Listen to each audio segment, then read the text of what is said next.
How much time do you spend every day working on your dream? In the last 90 days, how many books have you read? In the last year, what new skill or knowledge have you acquired? What kind of investment have you made in you? You don't want it badder than you want to party. You don't want it as much as you want to be cool. Most of you don't want success as much as you want to sleep. Some of you love sleep more than you love success. And I'm here to tell you today, if you're going to be successful, you got to be willing to give up sleep. Every day.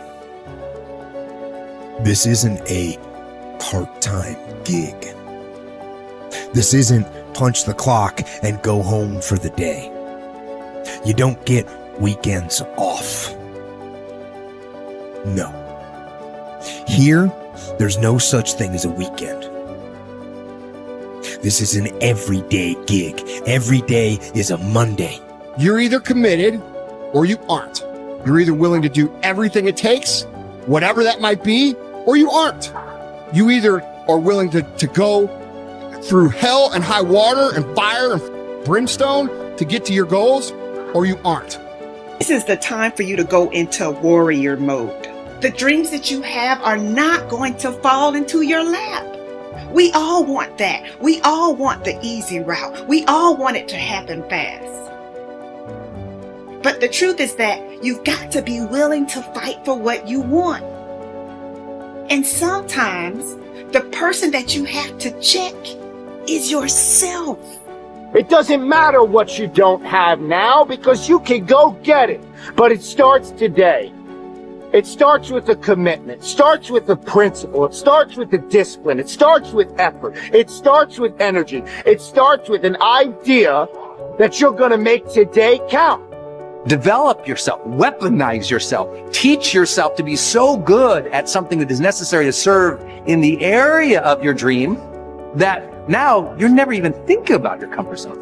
Whatever you resist persists, but if you ask the right question, not why is this happening, but what is this here to teach me? What is this here to teach me?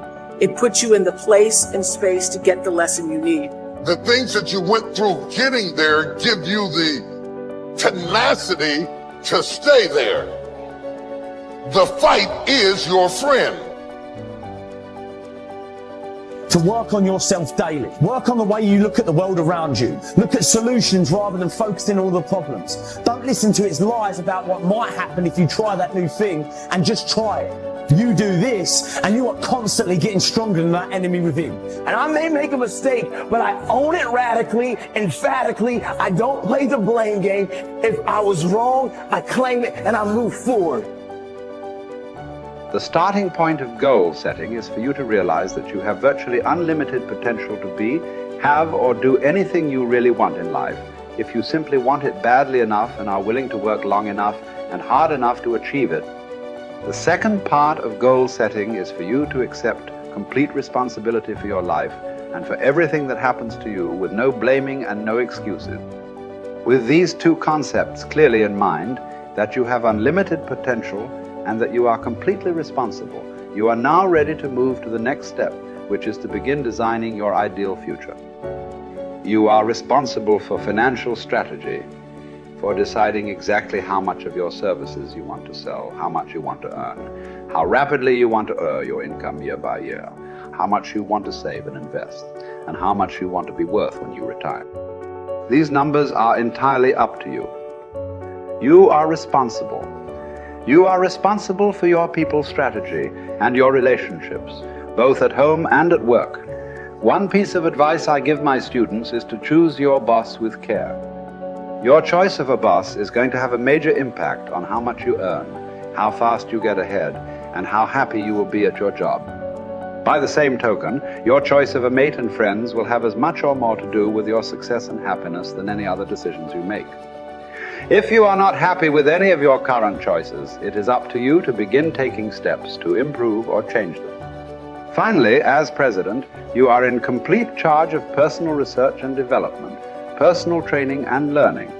It is up to you to determine the talents, skills, abilities, and core competencies you will need to earn the kind of money you want to earn in the months and years ahead. It is then your responsibility to make the investment and take the time to learn and develop these skills. No one is going to do it for you. The unavoidable truth is that no one really cares as much as you do. From this point forward, see and think about yourself as the master of your own fate. See yourself as completely in charge of your own life. See yourself as the president of your own personal services corporation. See yourself as a powerful person, completely self-determined and self-directed. Refuse to whine and complain about things that happened in the past, which cannot be changed. Instead, orient yourself toward the future and think of what you want and where you are going. Above all, think about your goals. The very act of thinking about your goals makes you positive and purposeful again. And if you decide today to go for the apple instead of the Hershey bar, I'm telling you, you have begun the process of turning your life around. And if you keep up that process, not only with your health habits, but with your money habits and with your communication habits, with your sales habits, management habits, and every other habit that you've got, if you'll start that process, eliminate the errors and replace it with disciplines practiced, I'm telling you, you can start this process of life change immediately. After today, you don't ever have to be the same again. Only by choice. You don't have to walk out of here the same as you walked in today. Only by choice. You can start a whole new process. And you say, well, Mr. Owen, is it that simple? Yes, it's that simple. Where else would you start but with an apple? You don't have to start with something staggering, and everybody has it within their power. What was so happy for me to find out at age 25, Mr. Shove said, Mr. Owen, you don't have to change countries. But you do have to change philosophy. And if you'll change philosophy, not country, you can turn around your income, you can turn around your bank account, you can turn around your skills, you can become capable, powerful, sophisticated, healthy, influential, all the other equities that you could possibly want out of your life, using the only stuff there is and not trying to change any of this stuff. Appreciate all of this stuff with all of its ups and downs, with all of its mystery of why it works and sometimes it doesn't work. Don't challenge this. You don't have to ask for another planet. You don't have to ask for another country. Just ask for another book. Ask for another seminar. Ask for another idea. And you can start this whole process of personal life change. You want to stand out from everyone else. You want to do something more than other people think is possible. You literally want to stand outside the norm. And if that's the case for you, then understand that, as Albert Einstein said, only one who devotes himself to a cause with his whole strength and soul can be a true master. For this reason, mastery demands all of a person. If you want to get great, if you really want to make a skill set your own, if you want to be able to do something, and at the end of the day, if you want to transform the world, if you want to make grand changes, if you want to do all of that all the empty words that people spout all the time, let me tell you, the only thing that's going to separate you from all the other blowhards who are just talking words and will never do anything is to give yourself over completely, to let that obsession, let that thing that you love completely consume you. And in that, your only chance to really become great lies. You know, if you want to have a fully charged life, you have to start looking forward to things again. You have to get excited about tomorrow again. You have to see your life developing again. You have to set yourself on a path where you're step by step progressing every single day, so you know tomorrow's going to be better than it was today. That you know tomorrow you're going to become more of who you know you can become. That you know tomorrow by your simple choices, by your simple sets of disciplines and habits, that you're going to evolve into your highest self.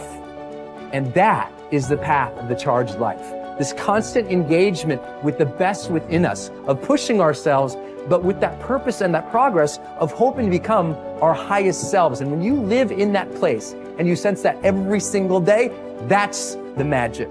That's what life should feel like. That's what I think we all deserve. And maybe we ought to start aiming and challenging ourselves just a little bit more to get there.